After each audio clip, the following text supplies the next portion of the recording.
वनसल्ली अला रसूलिल करीम। मोहतरम नाज़रीन, अस्सलामु अलैकुम वरहमतुल्लाहि वबरकातुहू। आज जिस उन्वान पर मैं आपके सामने गुफ्तगू करने का इरादा रखता हूँ वो हमारे मुआशरे का इंतहाई अहम और सुलगता हुआ उन्वान है।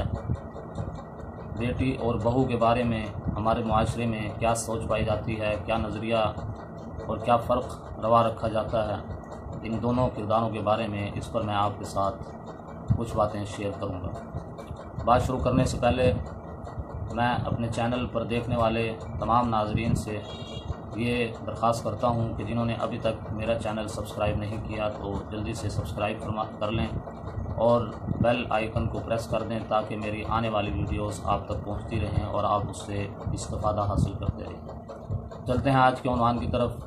बेटी और बहू हमारे माशरे के दो अहम किरदार हैं और इनके बारे में हमारी सोच, हमारा नज़रिया, हमारा रवैया क्या है।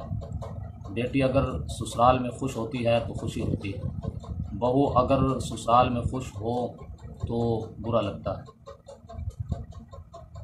दामाद अगर बेटी की मदद करे तो अच्छा लगता है और अगर बेटा बीवी की मदद करे तो जोरू का ग़ुलाम कहलाया जाता है।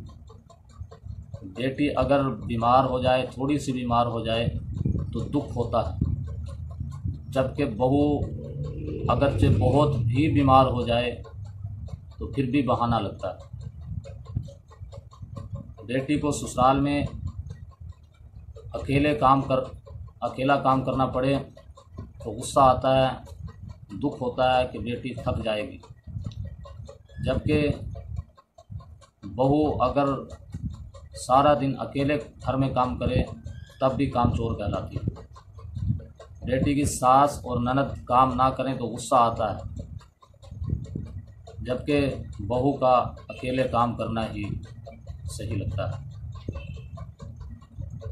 बेटी अगर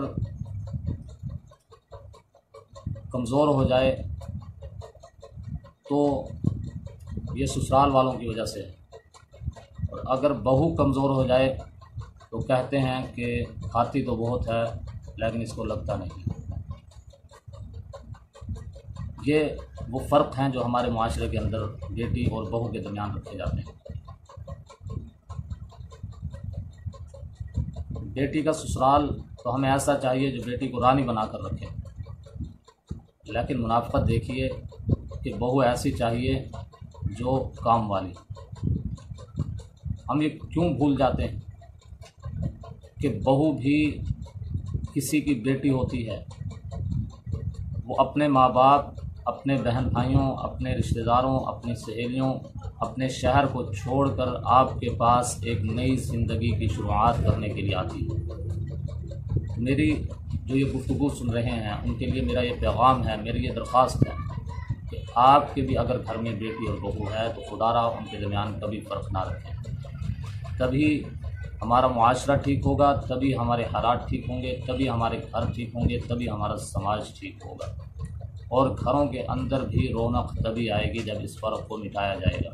घरों में सुकून भी उसी वक्त होगा जब बेटी और बहू के दरमियान ये फ़र्क जो है इसको बिल्कुल ख़त्म किया जाएगा। जब ये घरों में हम बेटी और बहू का फ़र्क ख़त्म कर देंगे, बहू को भी अपनी बेटी के मकाम पर रखेंगे, बहू को भी अपनी बेटी के दर्जे पर रखेंगे।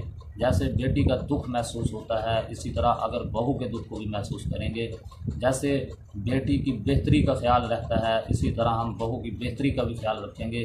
जिस तरह हम बेटी की आसाइश और राहत के लिए कोशिश करते हैं और माएँ कोशिशें करती रहती हैं, इसी तरह अगर अपनी बहू के साथ भी ये रवैया होगा, उसके साथ भी यही आपका मिजाज और आपका ये रवैया होगा तो फिर मुआशरे में जो है घर सुकून की आमाजगाह बनेंगे, खुशी के घर बनेंगे और घर आबाद होंगे और आपकी बेटियां भी इंशाअल्लाह ताला अपने ससुराल में खुश रहेंगी। मेरी इन बातों को समझिए और दिलों के अंदर जगह दीजिए। अल्लाह ताला समझने, अमल करने की तौफीक अता फरमाए। इंशाअल्लाह फिर मिलेंगे किसी नए उन्वान पर बात करते हुए। तब तक के लिए मुझे इजाज़त दीजिए। अस्सलामु अलैकुम वरहमतुल्लाह।